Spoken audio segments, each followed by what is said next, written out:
As we walk through this life, we have the opportunity to meet and form relationships with incredible people. The kind of people who inspire you to do more and be better to our friends, our family, strangers, and the environment. And when we meet these people, we often try to grasp their essence with everything we have. Their presence makes us feel good and happy and supported. And then when disaster strikes and that person appears to be drowning, we gladly take action to try to help, bringing risk to our own safety, our own life, so that way we can shoulder the burden of bringing them home alive. Desperately clinging to them, keeping their head above water is the best that we can do. And then we find it is not drowning we had to worry about, for it was the frigid waters that dug its claws of ice so deep there was no coming back. Welcome back to Tragedy with a View. I am your host, Kayla. And Sam is... And I am Sam, your co-host for the temporary future. Foreseeable future. For the foreseeable future. Clearly, if you are a follower here, you've probably noticed that this month's Friday episode did not occur, partially because I've already done 2 solo episodes that were not scheduled to be solo episodes. And the second part of that is I know that the co-host episodes are more valued than the solo adventures, and so I need to prioritize those, and so that's what I'm going to do, and that is going to be how it is probably until October. And then my reevaluate plate will clear off roughly 5 hours a week of physical activity ish. 5 hours seems like a low estimate. Well, I mean, currently it's about 5 hours, and I'm not even, like, peak week is going to be like 10 or more. Okay. Woo! Okay. Love running so much. Anyways, Sam, do you have anything you would like to mention? This episode comes out on Wednesday. If you are in the Columbus, Ohio area and you want to get out of the sun because it's going to be really hot, then you should go to Origins Board Game Fair. We will be there at booth 636, Seabound. If you need a board game, I'll sell you a board game. He will absolutely sell you a board game. If you're looking for a board game, I have the board game for you. It's fun. And there's more coming. There's Cannon Fire. There's more coming. But if you need a game, 3 to 6 players, 30 to 60 minutes, even if you're not very much of a board game person, this is a game designed for the casual player to have fun. Bring back old memories. So basically, you should be there. Say hi to me and be like, hey, I know you. You're from Tragedy with a View. And I'd be like, yeah, I am. Yeah. Buy a board game. You can put a face with the name, and then Kayla will be there. I'll be there Saturday. Meet the host on Saturday. That would be so crazy. It's going to be a crazy day. So I am very much looking forward to it. And I when I was typing out this thing, I was like, oh, I should put something in here about Sam's board game thing, since we're going to be going to like a very large convention in the Columbus Convention Center. Yeah. And then I was like, oh, I'm just going to let Sam do it. He'll probably say better things than me anyways. So, all right, we are going to Patagonia, which is a place that I also hope. Do you mean the apparel company? No, the location in Oh, wow. Chile. I didn't know that was a location. You Where didn't? is that at? You didn't? I didn't know. I was pitching you a softball. I got smacked in the face. Okay. So more specifically, we are going to Lake General Carrera, which straddles the Chile Argentine line, but it is in Patagonia, which is in Chile. It is the second largest freshwater lake in South America. It is 90 miles long, or 145 kilometers, and 714 square miles, or 1,850 square kilometers in area.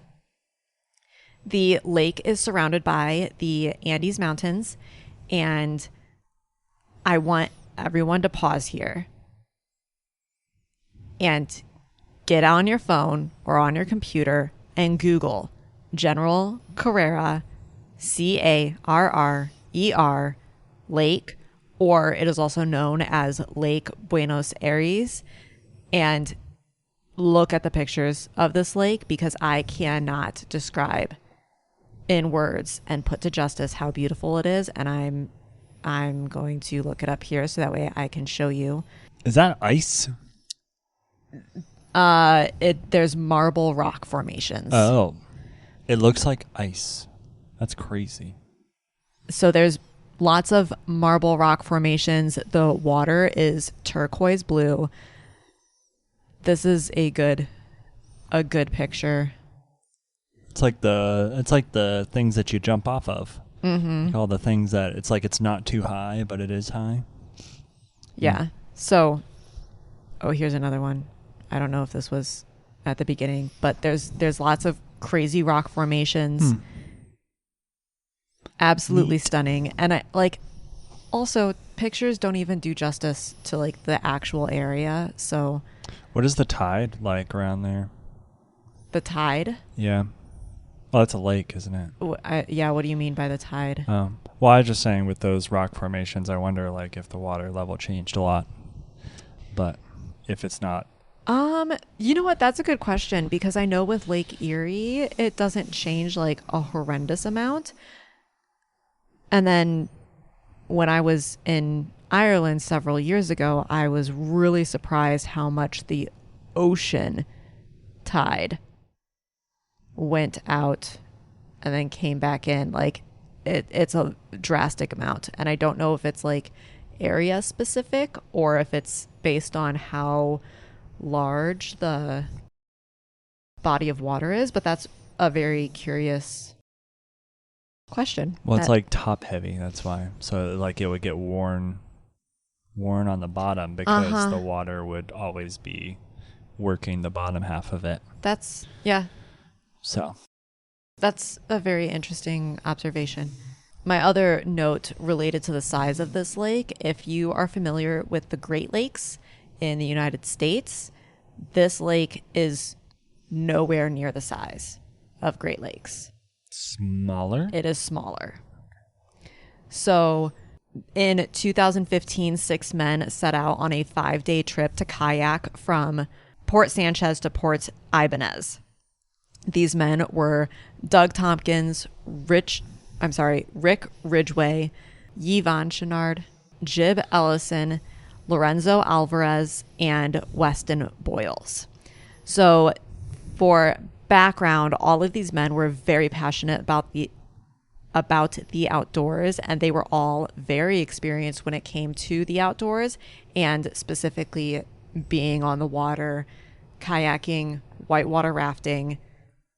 So Doug Tompkins was a high school dropout and co-founded Esprit, which is a clothing brand, and the iconic The North Face brand. At 72 years old, he had sold his ownership in both of these companies and began to work on acquiring large pieces of land to create national parks in Chile and Argentina. He was an experienced rock climber, mountaineer, and an excellent whitewater rafter, and was also a pilot and skier. Rick Ridgway was 66 years old and was the vice president of the clothing brand Patagonia, and he was considered a legendary mountaineer. He was also a climber, filmmaker, and vice president of Patagonia's environmental initiatives. Patagonia, the Country. location, not the brand. So is Patagonia, just to confirm, is that like a region? It's not a country, right? It's like a area. Is it like a forest? Is it like a county? Is it like a mountain range? Patagonia is a region in the countries of Chile and Argentina. I wonder why that's the fact that it's in two different countries makes me think that it's more of like it's determined by nature rather than determined by man. So it's like it must be like a mountain range or like a forest, a large forest or something that's naturally determined rather than some person from either country.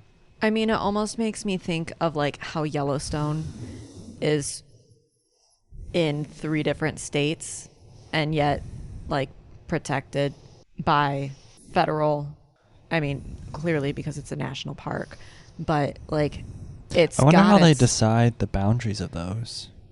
It must just be like what other people own and then what they can buy.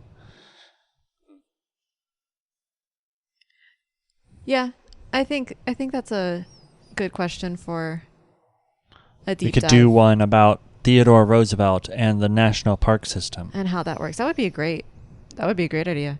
I'll add it to the list. All right, so Ridgway was also part of the first American ascent up K2, which is the second tallest mountain in the world. And then we have Yvon Chouinard, who founded Patagonia, the brand, was 77 years old. And for those who may not be aware, he put the brand Patagonia into a special trust and nonprofit, which ensures the profits of this company, no matter what, the profits of this company will be used to combat climate change and protect undeveloped land, which I think is on brand. Good. Jib Ellison was 54 and he worked as a river guide and founded Project Raft. Jib is also a conservation and sustainability expert and has spoken at many events. Lorenzo Alvarez founded Bio Expeditions and was 49 years old. And then finally, Weston Boyles, who was 29 and a river guide, who founded Rios of Rivers, which is a nonprofit that protects rivers and is out of the state of Colorado. So these 6 men set out on December 5th, 2015 to kayak from Port Sanchez to Port Ibanez, which would have been roughly 60 miles or 97 kilometers. The first 2 days were pretty calm and mild, but then on the 3rd day, the sun was shining brightly and it lit up the beautiful turquoise waters and marble rock formations. They were well aware that this area has a tendency for dramatic weather shifts, though. So if you'll remember back in the episode that we talked about the men who sailed around the world, it was episode 26, and we talked briefly about how 40 degrees latitude in the Southern Ocean, the South Sea, that's ocean, where things change, and there's often severe storm patterns, and this is kind of where you again enter the southern part of the ocean, and these patterns not only affect the ocean but also affect things inland as well. This latitude is known to be the Roaring 40s, and severe weather patterns is caused by the meeting of the cold Arctic air pressing up and the warmth from the equator pressing down. The only land mass in this area is southern Chile, which means that there's nothing to create any sort of buffer for this area. Or essentially, this area is the buffer. So Additionally, there is also the Gulf of Peña, which is just west of Lake General Carrera, and it creates a funnel that amplifies the wind, presses them up and over the cold Andes Mountains, and then the winds as they descend towards the lake speed up, and therefore this lake regularly sees gale force winds. Yeah. I mean, if you just look at the geography near there, that's like, just like when I see like land, like delta-ish shape, like delta shapes, like where there's water and water cracks in between water, or water cracks in between lands, like this. Mm-hmm. It just, yeah, it just makes me think the weather and diversity there is extreme in some way. Yeah, and so for people who don't understand what Sam is saying in regards to this, it's like there's a huge river delta shapes, river system, essentially, or there's a lot of access points from one area to another, so that way a person doesn't actually have to leave the water to travel very far. There's several paths for them to take. Doesn't mean it's safe. Depends on the weather, but that's kind of what he's referring to, is that there's a lot of options. There's a lot of water and a lot of flowing systems rather than large land masses and large lakes. So on this third day, when they set out, they were taking on a 50-mile segment of General Carrera Lake, and they were in 2 double-person kayaks, and then there were also 2 single-person kayaks, and they were using sea kayaks, which are different than the kayaks that you and I would use. So they have like the extra, there's a like, rudder support. Yeah, so they're essentially made to be able to handle more aggressive water.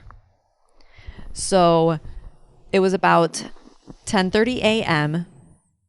and they were in a section of the lake that was surrounded by cliffs, which means that there wasn't really any beach access, and this also meant they were now fully committed to their journey that day. Suddenly, the wind started to gust to 50 miles per hour or 80 kilometers per hour, and they were experiencing crosswinds from the north, which made the waves extremely chaotic. Waves began to grow up to 6 feet tall, and they were coming in every direction. Deciding to find a place on shore, they started to head in that direction. Tompkins and Ridgway were sharing a double kayak, and as they made their way to shore, they found that their rudder was not working. Again, they were in a sea kayak, where most of those have rudders to help direct and steer in the more aggressive waters.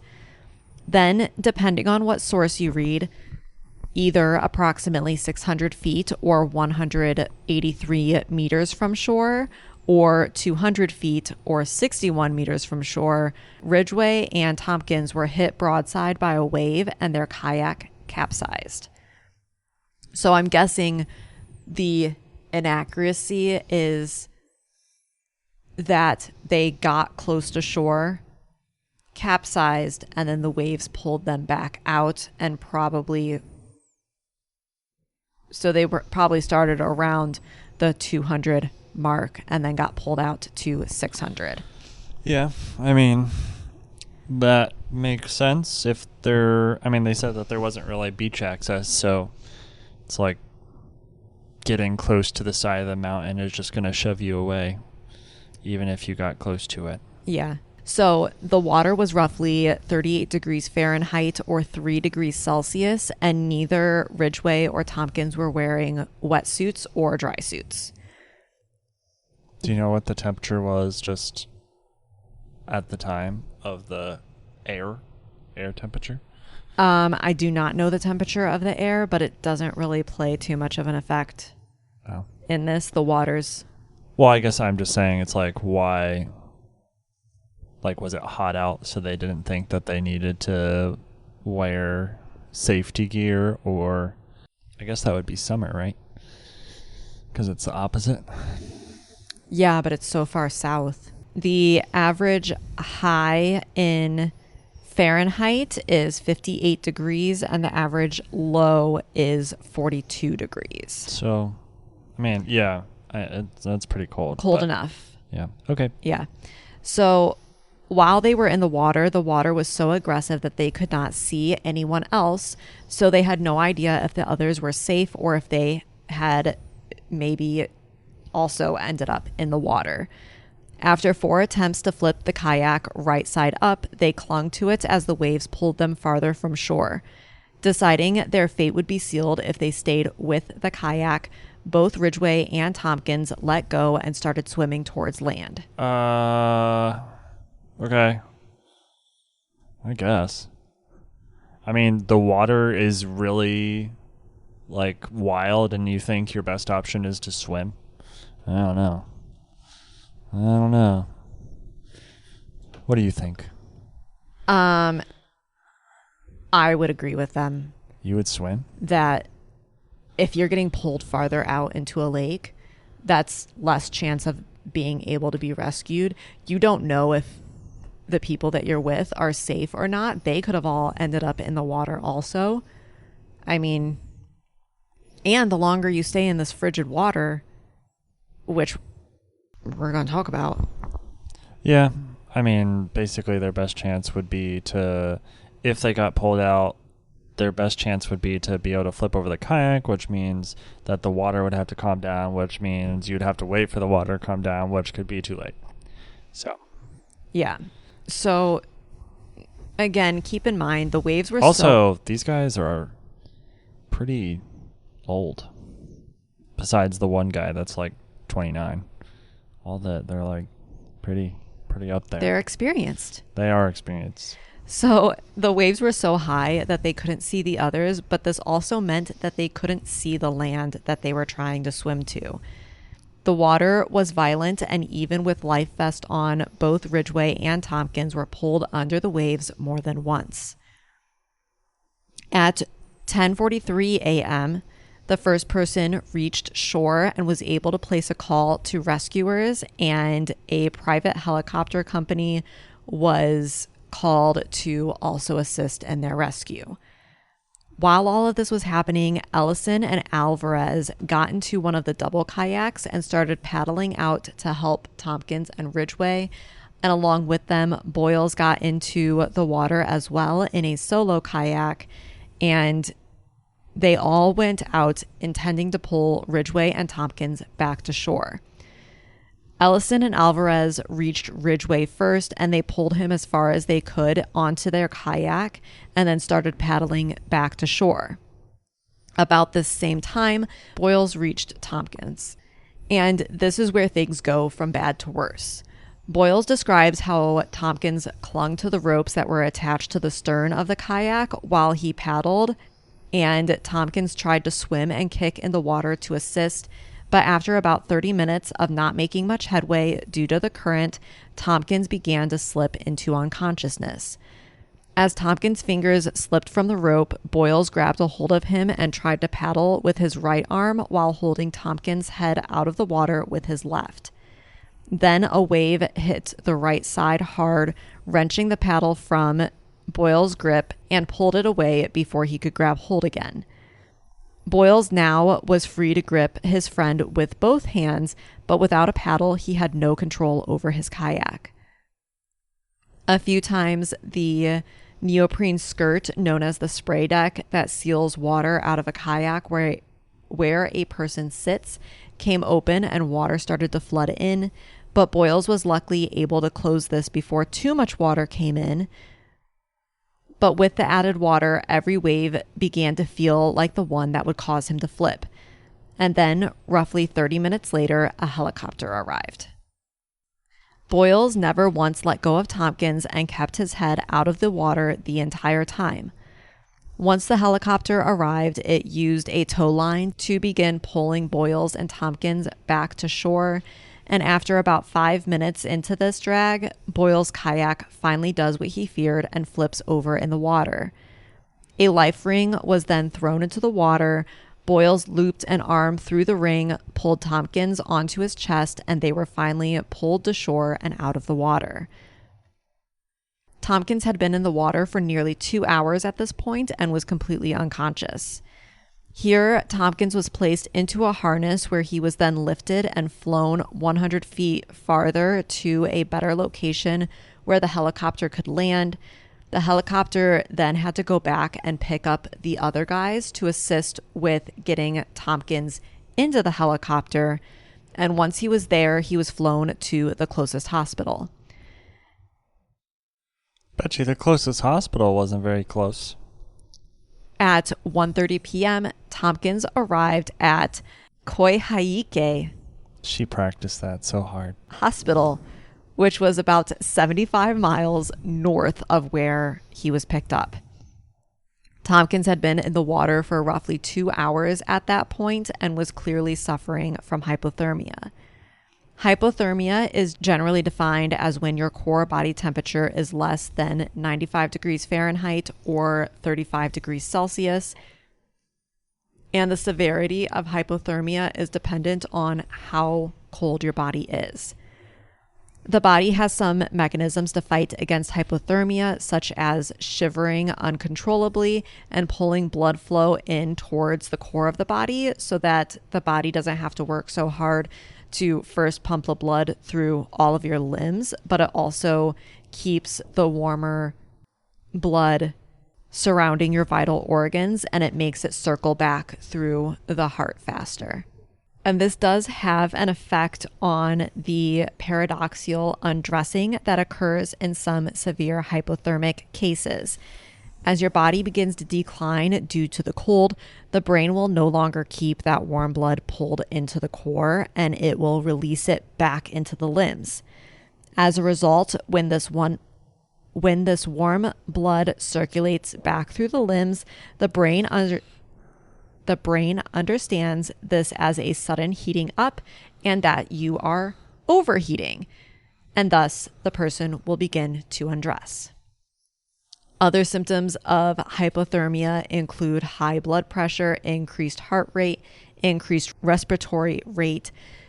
But then as hypothermia becomes more severe, these will actually decrease along with decreased mental status. Upon arrival to the hospital, Tompkins' core body temperature was 66 degrees Fahrenheit. Oh my. Or 19 degrees Celsius. When it comes to hypothermia and the freezing effect it has on the body, medical staff are trained to warm you up no matter what. So that means that if you show up and you don't have a pulse, they're still going to try to warm you up and they're still going to try to revive you. As the saying goes, you're not dead until you're warm and dead. Oh, haven't heard that one before. There have been... I've only heard... Actually, no, it's not related. It's not over till the fat lady sings, but that's just related to losing. Okay. Continue. Unfortunately for Tompkins, he was pronounced dead after 5 hours of them warming his body. Do you know what they do to warm? Is it just like physical massage, or is there like, what are the medical procedures? So there was an article that I read that like deep dived on how to treat the different stages of hypothermia and essentially like what you can do to either treat yourself or treat another person. And something that they really stressed was that you have to warm the body slowly, because if you try to warm up the body too fast, it will essentially put you into shock. And shock is deadly if it's not treated. So warm bottles of water on certain pressure points in the body. So like the wrists, behind the knees, the armpits, the groin, where you have kind of large veins that flow through that are not directly related to the core of the body. Get under blankets. Is that essentially this seems like a dumb question, but at the same time, is it essentially trying to raise the temperature of your blood? Yes. It's like convection.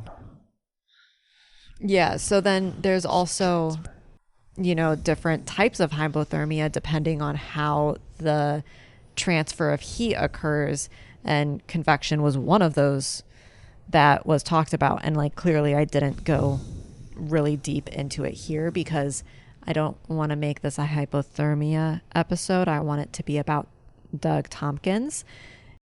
So on December 11th, a service was held to honor Doug Tompkins, and his wife, Chris, announced their intention to donate the land that they owned to the Chilean and Argentine people. The following day, December 12th, Tompkins' body was loaded onto a helicopter where it was then flown to circle the highest peak in Patagonia, Cerro San Valentin. As they approached the mountain, the clouds broke open and sun flowed through, illuminating the land that Doug loved so much. At the time of his death, Doug and Chris Tompkins owned one of the world's largest private parks, which was 715,000 acres, called the Pumalin Park in Chile, and he had purchased a total of 2.2 million. Why can't I say these words? He had purchased a total of 2.2 million acres of land for conservation. Pumalin Park spanned the distance from the Andes to the Pacific of Chilean land. Doug was also very active in conservation issues, and while he originally went toe-to-toe with politicians in Chile, he was able to prove that his actions were not just a land grab and that his intention was to give the land to the people to be enjoyed and to be conserved for generations to come. Just for funsies, because I thought that these were interesting numbers, Doug Tompkins first sold his interest in the North Face in 1969 for $50,000. Jeez. And then I didn't know North Face was that old. Yeah. So then in 1989, he sold his interest in Esprit for $125 million. And he did this because, quote, to stop selling people things they don't need. There you go. Consumerism. And yeah, we watched a unrelated documentary that had them in there, and just seeing him, you didn't really get to see him talk very much, but he was with the Patagonia owner and him. They kind of interviewed them together, and it was, you could kind of see that they were genuine about what they were trying to do. And like, I'm pretty sure one of them, Doug, lived down there. Doug. Yeah, like they moved down there and Doug everything. And his wife, Chris, moved down there, and they bought a lot of land, clearly, and really cared about it. And the part that gets me is that he was a high school dropout and figured out how to do some really incredible things and really build not one but two brands, and successful brands, and then he walked away from it to give back. And that's something that you see with a lot of the I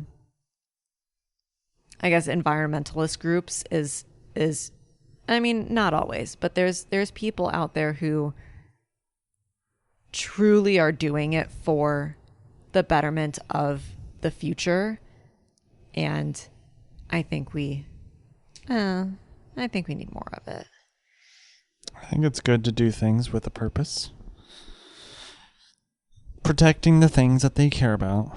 I mean, they literally, I mean, they showed a little bit about them, but it's like literally they were just beach bums and people that lived in their vans to go climb mountains. Like that's what they wanted to do. And then as that got more recreationally popular, they had created tools and things that they needed for themselves that now everybody else wanted to buy. So just trust what you love and get really interested in it, and money will just solve itself later. And you'll be providing back to the things that you care about.